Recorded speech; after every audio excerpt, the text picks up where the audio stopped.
What's up, everybody? Happy game day and welcome into it. This is GameQuest at Volquest.com, GameDay Podcast. I am Eric Cain. That is Grant Ramey, and we're happy to have you guys here along for the ride. Going to preview Tennessee number 15 and Georgia number 6. Grant, is that right? That's correct. Okay, good. That's what I have in the bottom scroll. So Georgia's number 6. It's going to be a top 15 showdown at Neyland Stadium.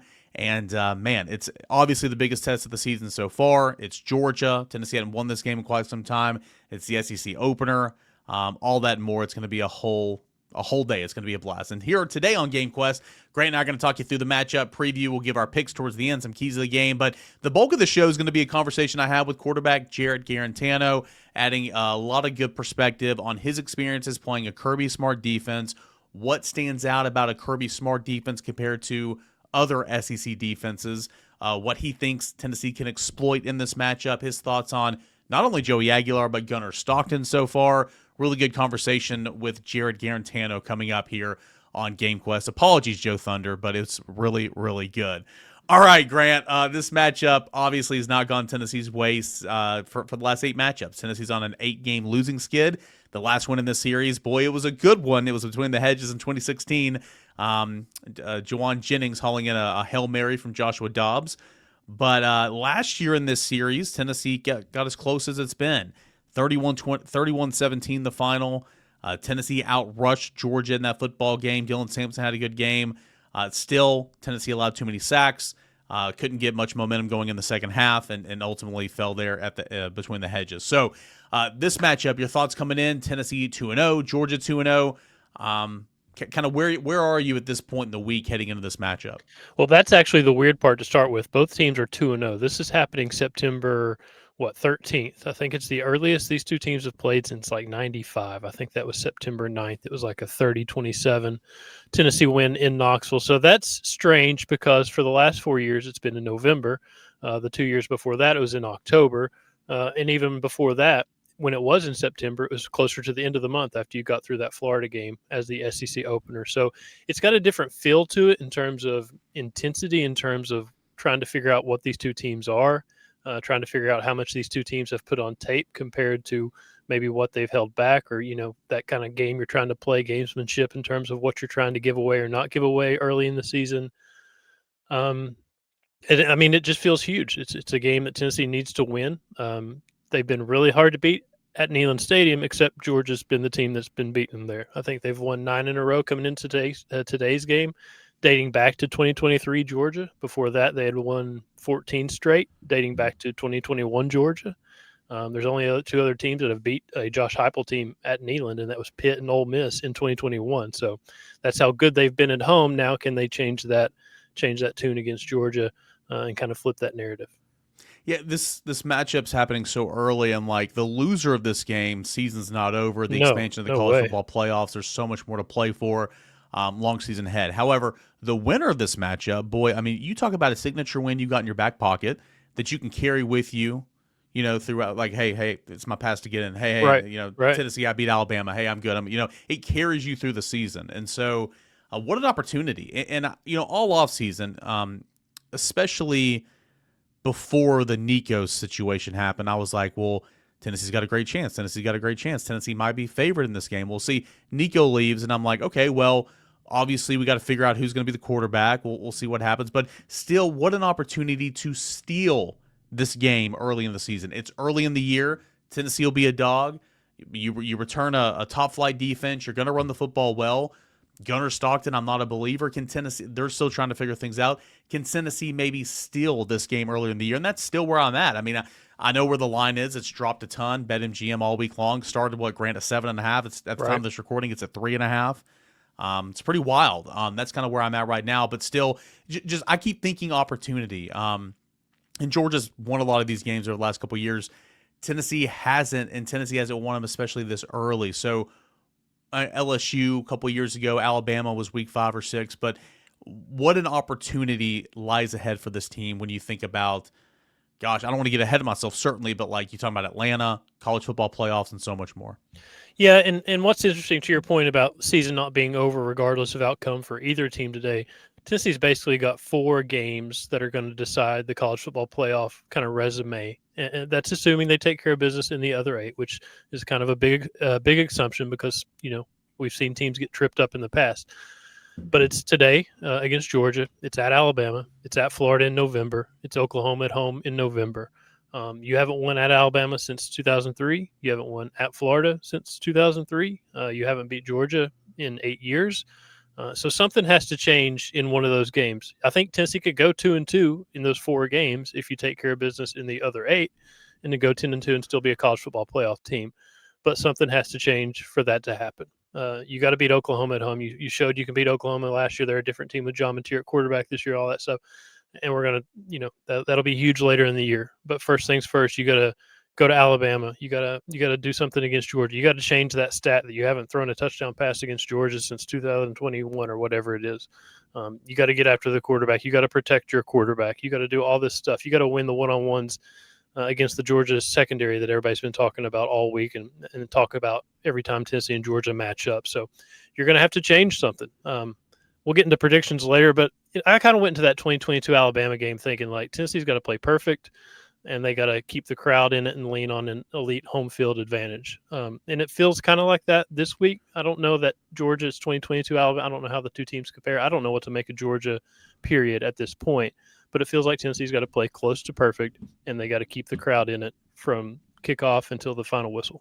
I saw you say that on the Monday Night Chat, and it got me thinking, like, and I think the best way to kind of go about this, and you just kind of said it there, is like you just don't know what to think about Georgia. And right. I'm not taking anything. I know some people will disagree with me. I've seen it on the board, and that's fine. But like, I'm not taking anything away from Marshall and Austin Peay, especially offensively. Defensively, they didn't run crap. Okay, defensively, they're going to dial it up. I've seen enough Kirby Smart defenses, and plus, gosh, just look at the players returning. Those linebackers are legit. Like, I'm not trying to sit here and praise the opponent, but like, respect where respect is deserved. Those linebackers are incredible. KJ Bolden at safety is a very good player, and they haven't shown anything defensively. But offensively, like, I know Tennessee put the historic whooping on ETSU, and that's great. That's how you're supposed to handle a team like that. But I don't take much stock in lackluster performances against Marshall on a weather chaotic day against Austin Peay. I just don't. And so when you said that, I'm kind of sitting here thinking like, well, I don't think Tennessee has to be perfect. If you think back to that 2022 Alabama game, Bryce Young you were going up against, we were wondering if he was going to play, though, and boy, did he play, and he played well. You had Will Anderson in that game. You had Jahmyr Gibbs in that game. I mean, you had so many different playmakers, and I thought Alabama was very, very good. I don't know if Tennessee has to be perfect going into this game. Now, on the other side, I continue to talk out of this side of my mouth, and then I'm going back to the other side. Earlier this week, I'm sitting here thinking, and I mean this is no disrespect to Tennessee because I think it's going to be close. I think Tennessee can certainly win this game, and we'll get to our picks later.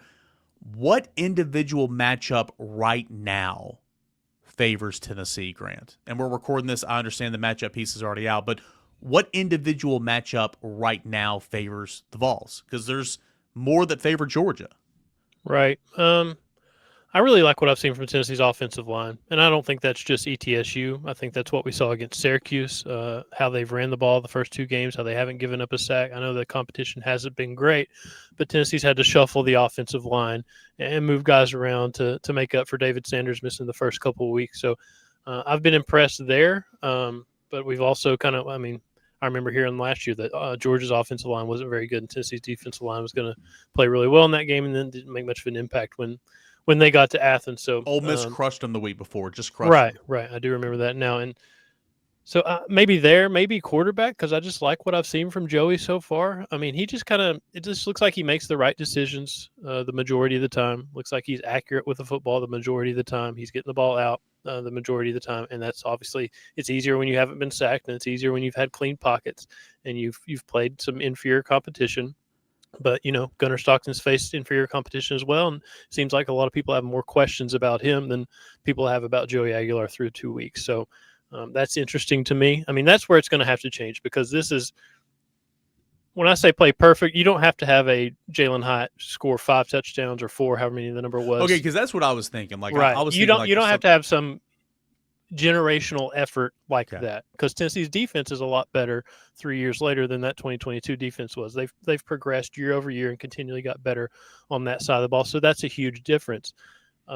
But you're going to have to change something, because this is the test that Josh Heupel's offense hasn't been able to pass, and they're going to have to find a way to pass it and to make that defense stand up. Should be a good one. Can't wait to see. I mean, these games, they're just different than the normal games, and Right. like it's a blast all week long to talk about and preview it. But you get to a point in the week where, just like the players, I'm sure it's like, all right, let's just go out there and see what happens. Whatever happens, happens. Right. So I'm kind of there right now. So pumped. Let's get some housekeeping out of the way. If I was good at my job, I'd tell you that this show is presented by our friends over at Spivey, King and Spivey LLP. Great people, good Tennessee fans. If you have a need, you can give them a call, 423-245-4185. More on Spivey, King and Spivey LLP. A little bit of a word from Whataburger, and then we're going to go into our conversation with Jarrett Guarantano. Really good stuff. Again, Jarrett kind of breaks down and gives us intel that Grant and I simply don't have. Even Austin Price just doesn't have, because we don't have the helmet on. We're not going out there on Saturdays. So love the perspective from Jarrett. And he played the quarterback position. Really good stuff. Stick around. About a 20-minute convo that I had with Jarrett Guarantano. That's coming up next right here on GameQuest. GameQuest is presented by our great friends over at Spivey, King and Spivey LLP. If you got a problem, let them find a solution for you. That is TN Trial Lawyers. They specialize in criminal defense, family law, and personal injuries, examples of which could be DUI, assaults, car wrecks, accidents, custody, alimony rights, all that more, parental rights. Over 80 years of combined experience, Spivey, King and Spivey LLP provides representation throughout state and federal courts in Northeast Tennessee. The firm has a vast amount of trial experience. Practice has been in place for 43 years with this specific partnership since 2012, and they've also had partners who are energized and ready for today's modern legal demands. Practicing primarily in Northeast Tennessee, the Tri-Cities of Sullivan County and Hawkins County, Washington County, and surrounding areas, the firm has won multiple awards, have attorneys who are rated by super lawyers in the Mid-South with real trial experience. Whether you've been injured in a car accident, need help with a divorce, help with custody of your children, or you've been accused of a crime, Spivey, King and Spivey LLP can help you. All right. They're great people. Tennessee fans like you and me. They've been great to us at Volquest, being the title sponsors for this show, for the Rocky Top Rewind, for the porch during spring for baseball season. And they're awesome people, and they can really, really help you if you have the need. 423-245-4185 for a free consultation. 423-245-4185, or check them out online at Spivey, King and Spivey LLP. If you got a problem, let them find a solution for you. That is TN Trial Lawyers. And also want to give a shout out to Whataburger. At Whataburger, they believe a late night shouldn't prevent you from enjoying a hot, fresh, made-to-order meal. That's why Whataburger is open for 24 hours a day, so you can get your favorite burger whenever it's convenient for you. Treat yourself to a Whataburger or a double Whataburger. What about a double Whataburger with 2 kinds of melty cheese, bacon, and grilled onions? Now we're talking Whataburger just like you like it. And man, there's one coming in Powell. There's one on the Strip. Awesome time this football season. 3:30 kickoff. Late night when you get out of there, go check out Whataburger today. Really pleased to be joined once again here at Volquest.com. This is GameQuest by Jared Guarantano, former Tennessee quarterback. He joined the Rocky Top Rewind a couple weeks ago. He's been on Locked On Vols, and he's making the rounds and starting to input his thoughts and opinions on Tennessee football, which is always great when we get a former quarterback in the mix. So, Jarrett, thanks so much, man. How you doing today? Good, brother. Thank you for having me, Eric. Of course. Just off the top, man, I mean, 2-0 so far. Great start for Josh Heupel in his, already 5th season here on Rocky Top. Went over Syracuse, a Power 4 opponent. I don't think Syracuse is very good, but did a lot of great things in that game. Against ETSU, you did exactly what you were supposed to. The backups came in, continued to run the offense, and a modern era record, 72 points. Big takeaways, big thoughts from Tennessee's start to the season, 2-0.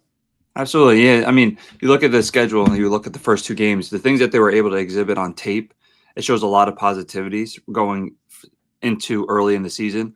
And there's a lot of positives, right? Like you're sitting there and you're going, what can we do or what can we show going into the Georgia game?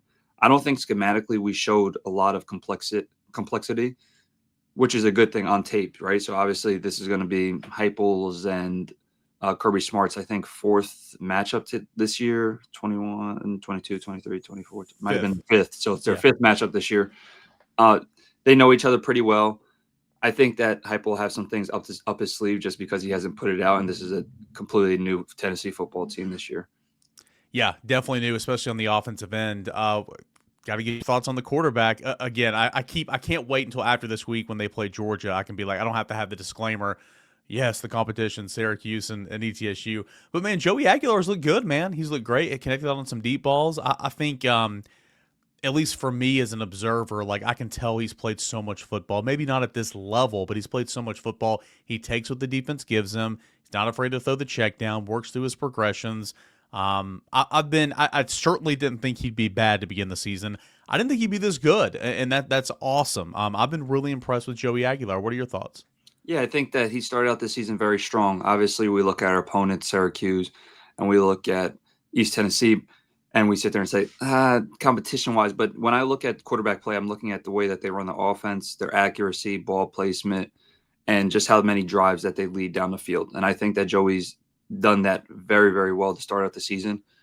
And this is going to be a big test also, right? Like everybody's looking like, is he for real? Is he a good player? Is this going to happen? The tough thing is Georgia's also a top 5 defense, and they're notoriously really, really good on defense. So it's almost an unfair expectation for us to sit there and say he's going to come out and just blow it out the water, just like he's been the past 2. But the first 2 games, he's really shown a lot of really good things. And obviously the biggest things you can see that his coaches and you can see that his teammates really like him a lot as well. Yeah, and if you like more of what JG's saying, have your own YouTube channel doing a film breakdown. So that's tell us kind of what that schedule is. I should have hit this at the top. I'm sorry, but how often are you doing this film breakdown? I would assume probably after every game. Yeah, thank you for also bringing it up. I just started last week. I think last Wednesday was my first video. I was able to get Syracuse in. I got this past weekend with East Tennessee. I'm going to throw in another one, just really kind of analyzing the Georgia defense a little bit more, just so we can kind of know what we're going into it. Obviously, they haven't really had a lot of tough matchups. Their first week 1 and 2, even worse than Tennessee's schedule, to be honest. But just kind of being able to understand a little bit of the landscape with the players, their roster, those type of things. I'll throw that in the video as well. So going forward, I'll have probably 2 or 3 videos alongside Tennessee each week, just trying to keep up with the season. Yeah, that's awesome. And we'll be sure to link that YouTube channel link in our show notes as well for this episode. Kind of on that note, you don't have to give away everything, but obviously there's different players, there's different wrinkles and stuff since when you played a Kirby Smart defense. But what are some of those traits that stand out about a Kirby Smart defense that makes it so challenging on the quarterback, on the offensive line? Because typically year in and year out, the players change, but as you said, like top 5, top 10 defense every year for Kirby. Yeah, I said this on Twitter as well. Kirby Smart threw a lot of really good things at Tennessee this week in his press conference. But respectively for Kirby Smart, he's, I would say, the top defensive head coach there is in college football. Mm-hmm. I really respect him very much so. And every single year he's putting out a top defense. When you look at the Kirby Smart defense, I mean, it's the same thing every single year. You look at resilient, ball hawks, they're super downhill. They always win the line of scrimmage. And that they take after their head coach, right? This is just something that he implements, and this is how he recruits.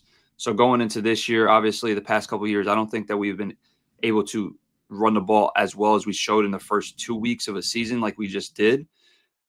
It's going to be very interesting to me if we can win the line of scrimmage, offensive line versus defensive line, our defensive line versus their offensive line. That'll be the biggest tell, and I think that'll be the biggest key to victory. Just like, I mean, this it's crazy to say, but it's really like this with every SEC game, right? When you look at it, even going back to my time there, SEC is always controlled and won in the trenches. If we can match their physicality and match their toughness in the trenches, I think that we're going to be able to keep it a low-scoring game, and we'll get what we want. We'll get going into the fourth quarter. It'll be low scoring, kind of just like last year, right? It was going into the fourth quarter last year. It was 24-17. That's right about where we need to be. If we can get to that point and then be able to make their quarterback make difficult throws, make their defense have to deal with our speed and physicality, then we might be able to take that one in Knoxville.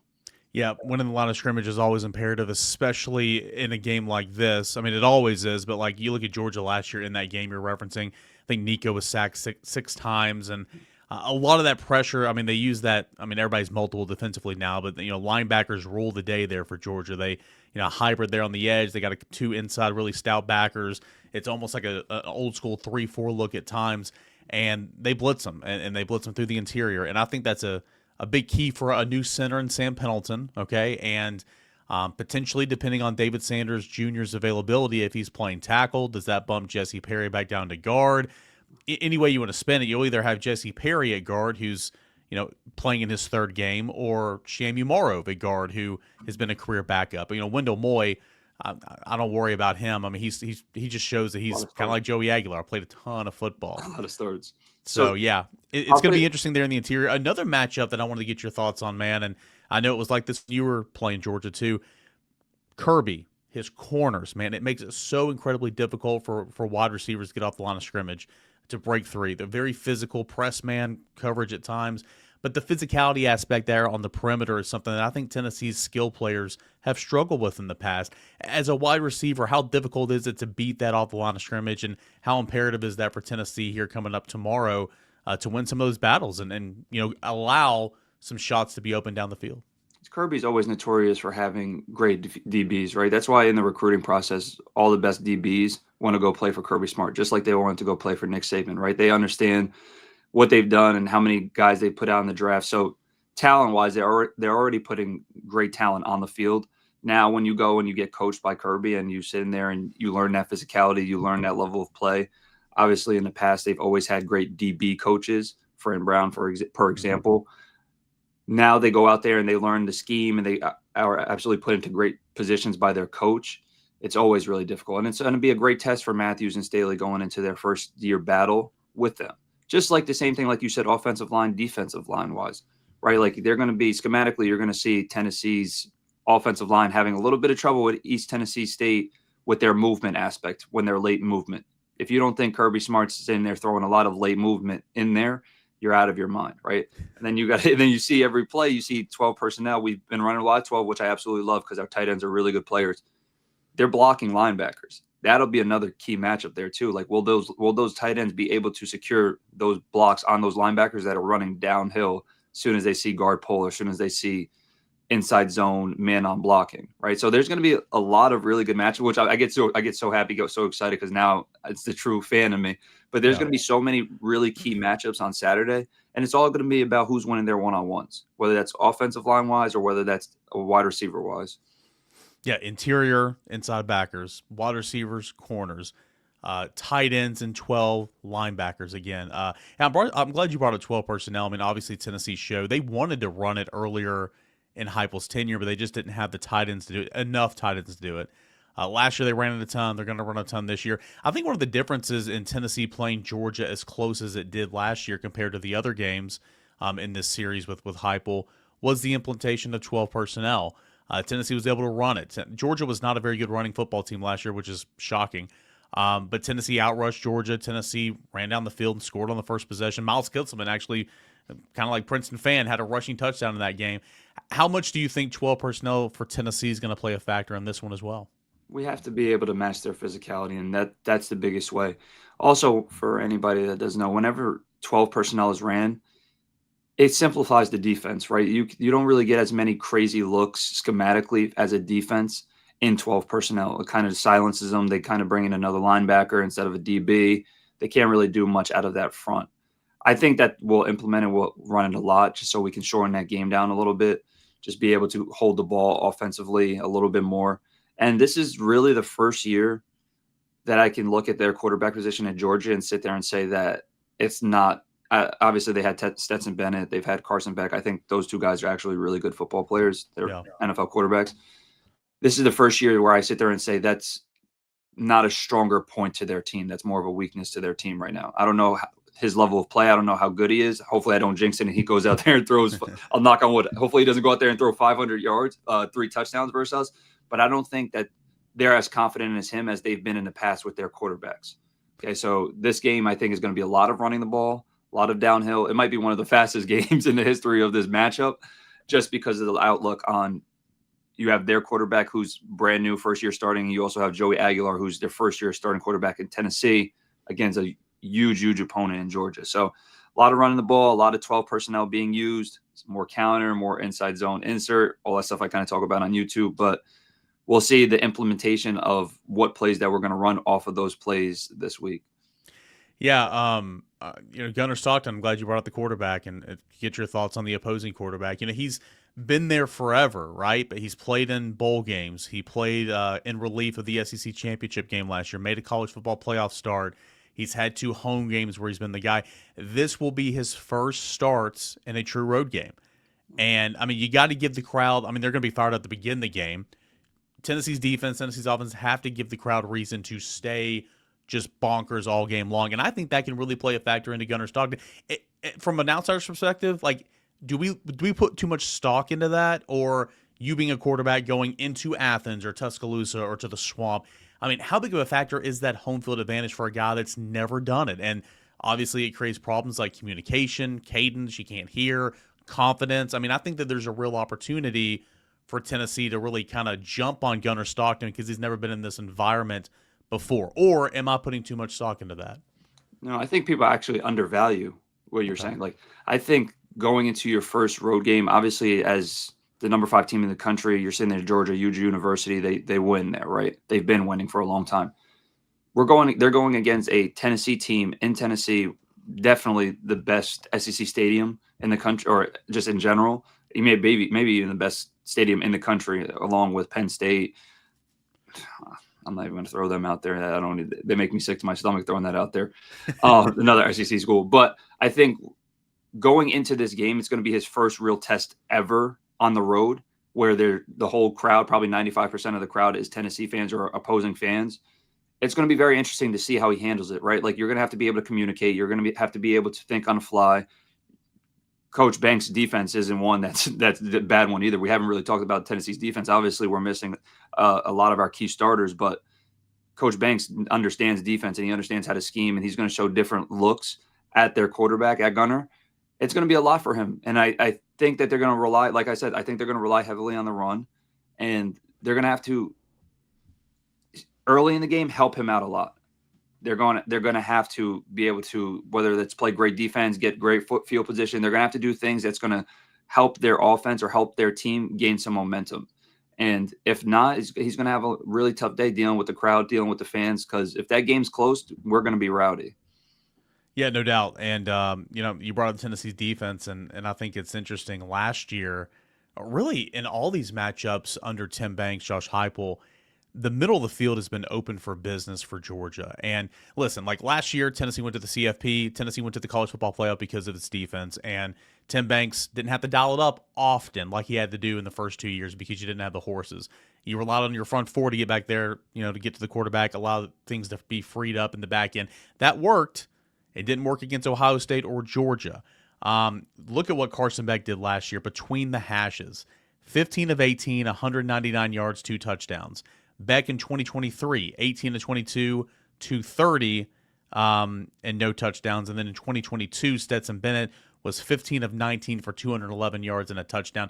The middle of the field has been open. It's been horrible for Tennessee's defense. I think, and you just said it there, I think Tim Banks this year obviously knows that, right?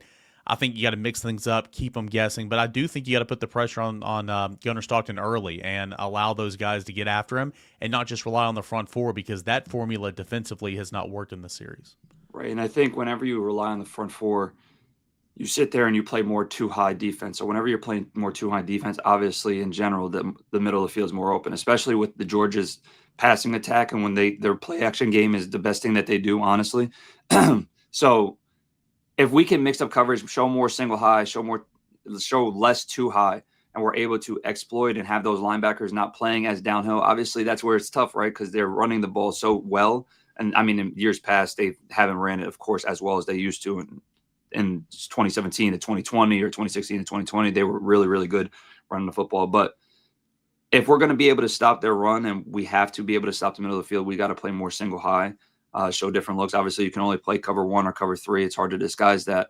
But if we play middle of the field open, and we're leaving that middle of the field open, we have to tell those linebackers, don't go instantly in on any run fake or anything downhill at you. You got to be able to understand that there's something probably coming behind you. So that's just going to be the battle, right? That's just going to be the mix and match. It'll be the key for both teams. We got to win first and second down, make it third and long. If not, those third and shorts are going to be really easy for both of our teams, right? So it's like it's lay of the land is kind of the same for each.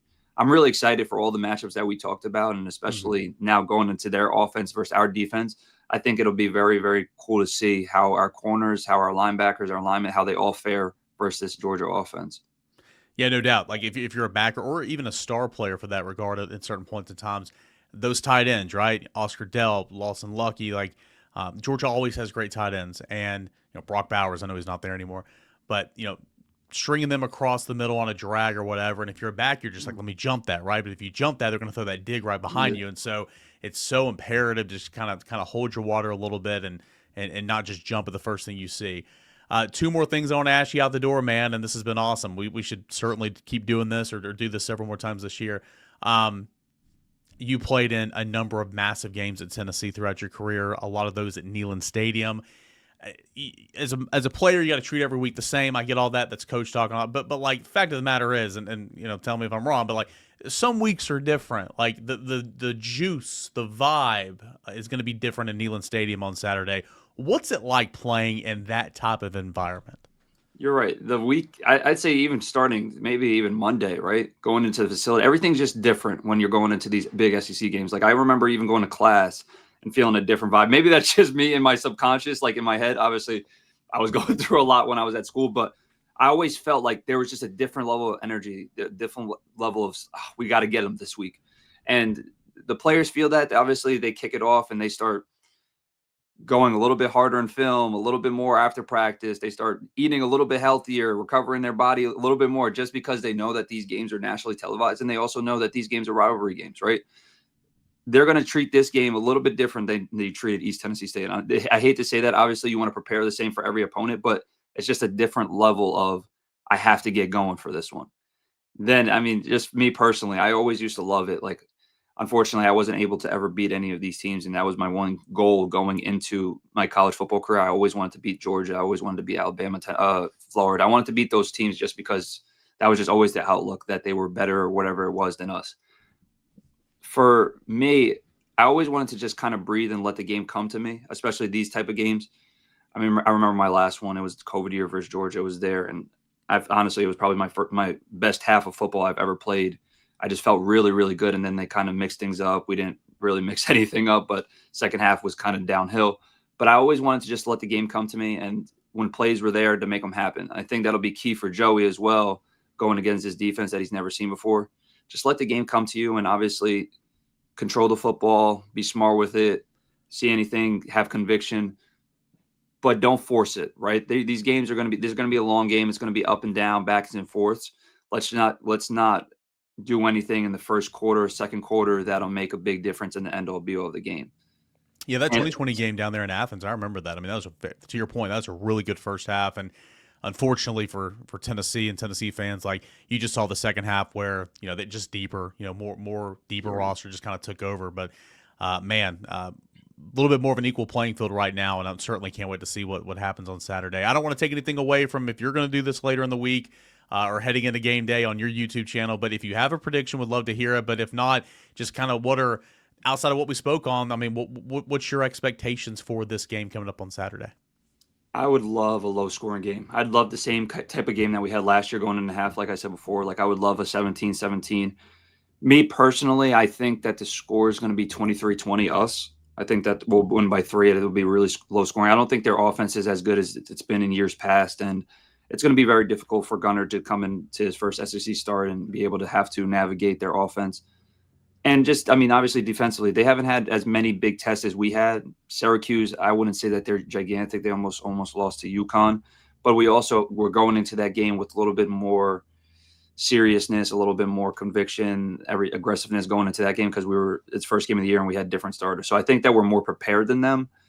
Obviously, Kirby Smart's top 5 best head coach in college football. That'll be very interesting to see how he prepares. And he's had a really good track record versus us, right? I mean, the past 8 years we haven't won versus them since 2016.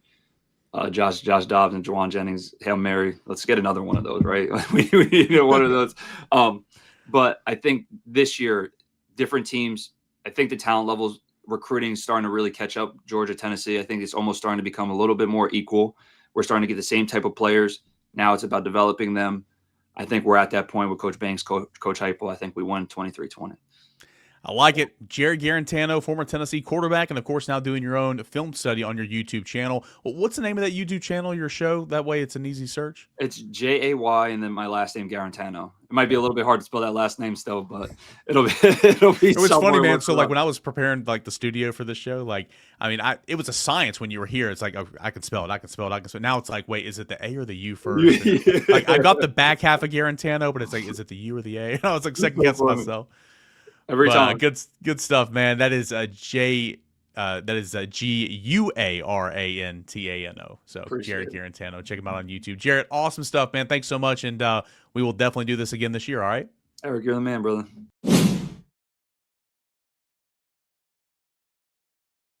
Great stuff, as always, from Jared Guarantano. He wants to come back on and do some more things with us on the Rewind, on GameQuest, whatever it is. So open invitation for him whenever he wants to. Plus, as we talked about, he's got that YouTube channel now, the Film Breakdown. Jay Guarantano, just search for that on YouTube, and he does a really good job. Broke down the Syracuse game, ETSU. Going to do some, as he mentioned, Georgia this week, and also some other games as well. So give Jared Guarantano's YouTube Film Breakdown show a subscription, as well as, of course, Volquest.com. And while we're at it, Locked On Vols, Grant, keys of the game. We've been talking about it all week long. There's certain individual matchups that have got to be won by Tennessee. What are your keys of the game for Tennessee to win this football game? Oh, man, how cliche can I get in this segment? It is a line of scrimmage league. You got to win the line of scrimmage in this football game on both sides of the football. You better affect Gunnar Stockton, and you better continue to keep a clean pocket for Joey Aguilar. You better run the football. You got to do all the stuff that is so cliche and so fundamental, but is going to be always such a hard thing to do against these teams. The physicality in this league is next level, and it's always next level with Georgia.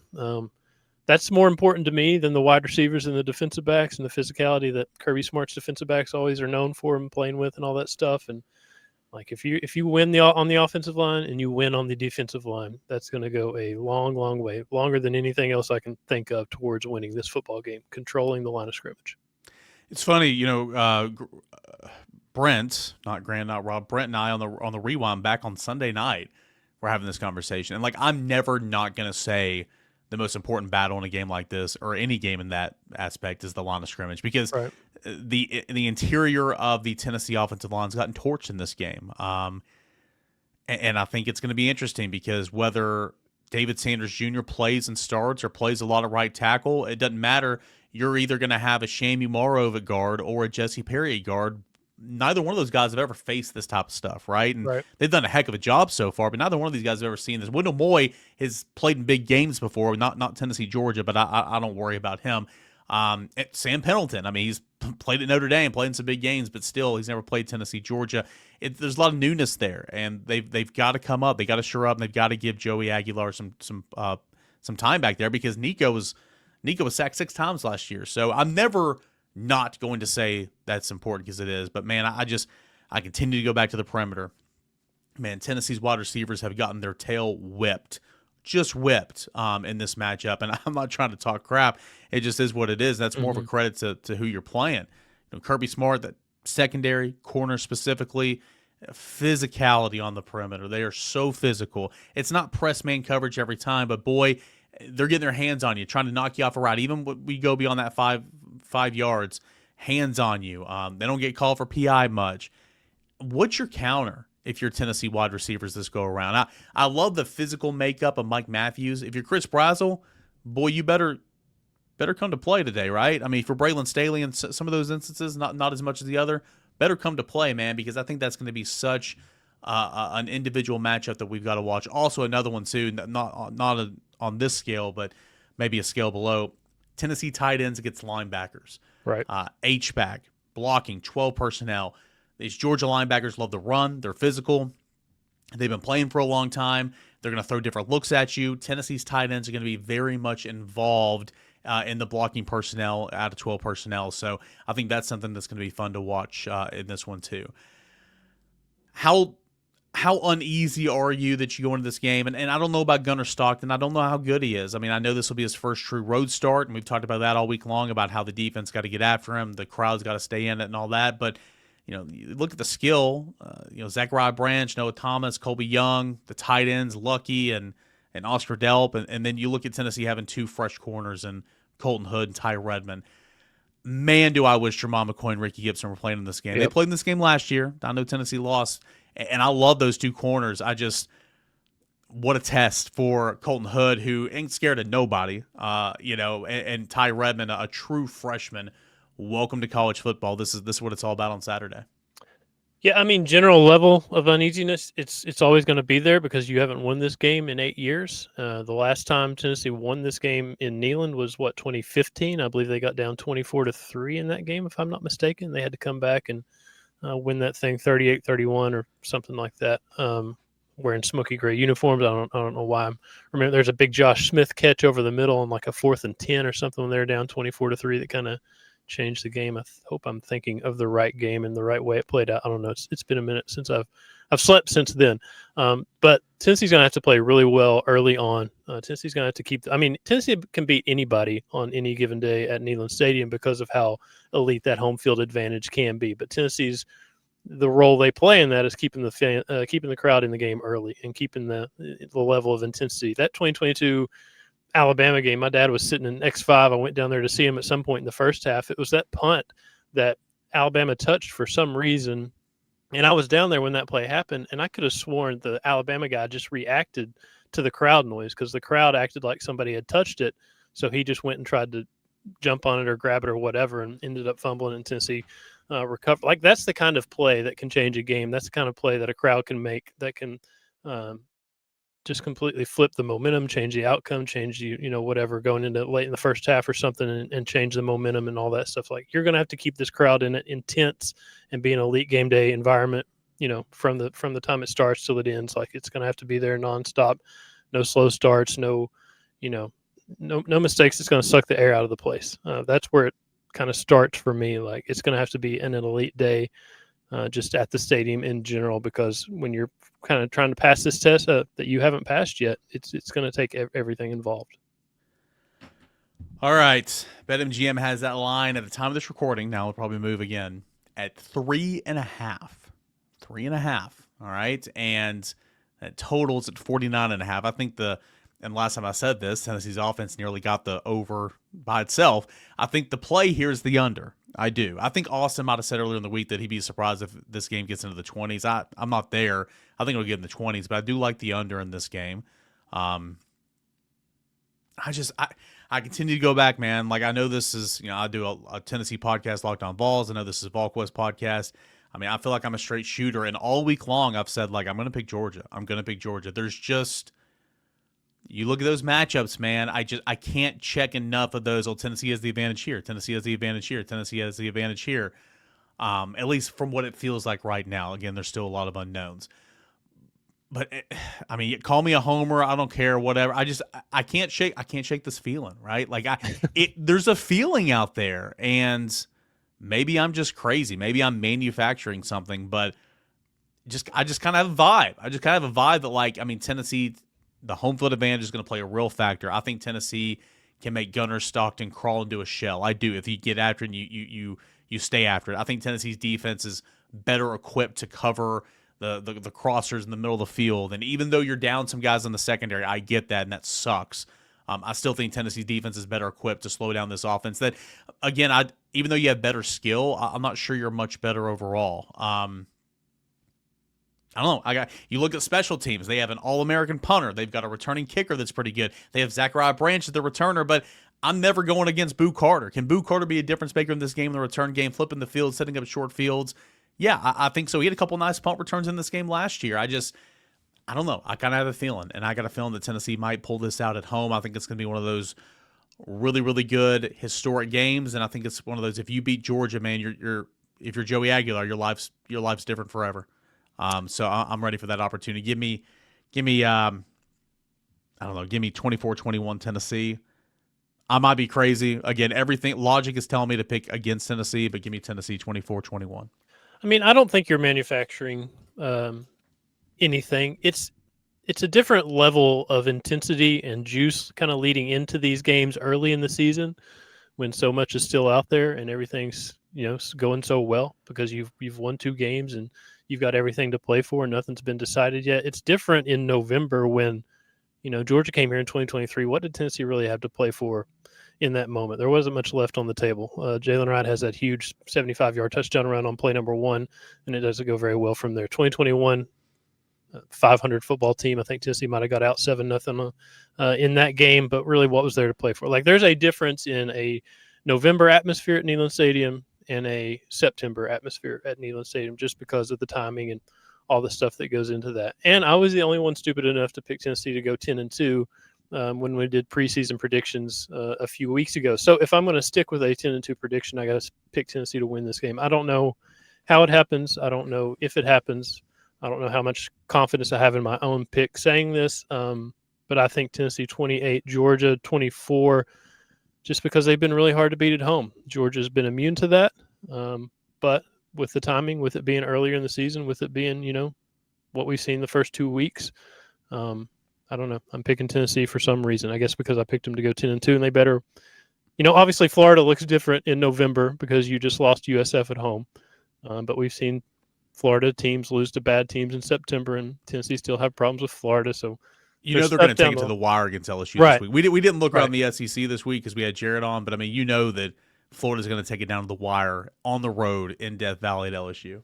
Right. So anyway, there's tests that Tennessee has to pass down the road to be a college football playoff team. But the first real test, obviously, is today against Georgia to figure out what this team looks like against elite competition. But I think Tennessee leans on the home field advantage enough and is talented enough to win this football game 28-24. All right, 24-21, 28-24. This is a Tennessee podcast right here. Got some homer alerts. You got some homers. We're just idiots. Yeah, all right. We'll see what happens. I'm excited. I think Neyland's going to be rocking. As Josh Heupel would say, it's why you come here to coach these games, why you come here to play these games. While we're in the media, man, we're suiting up pocket protectors and gloves. While we come here and cover these games, all right? While we eat all that ice cream. Yeah, it's while we eat all that ice cream at halftime. It's a blast, man. I can't wait to see what happens. And again, I'll go back to what I said at the top of the show. You win this game, it's like you're walking around with a passion. Like, hey, I'm Tennessee. I beat Georgia this week. This is my Heather Dinich, college football playoffs, ESPN. Hey, this is my get out of jail free card. We beat Georgia. What an opportunity! What an opportunity for the Volunteers coming up on Saturday. All right.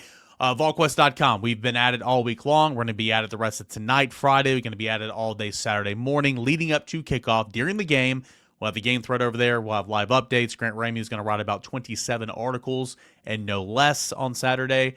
And then, of course, we'll have all the reaction. Post-game, all day Sunday, all that and more right here at Volquest.com. Big thank you, as always, to our friends over at Spivey, King and Spivey LLP. If you got a problem, let them find a solution for you. That is TN Trial Lawyers. The message has been floating down there at the bottom on the ticker each and all throughout the show. And if you have a free consultation by picking up the phone and dialing 423-245-4185. That is 423-245-4185, or check them out online at Spivey, King and Spivey LLP.com. For Jared Guarantano, former Tennessee quarterback, Grant Ramey, former Sullivan's very average football player. Let's just leave it at that. Sullivan South, though, right? Sullivan South, that's correct. May she rest in peace.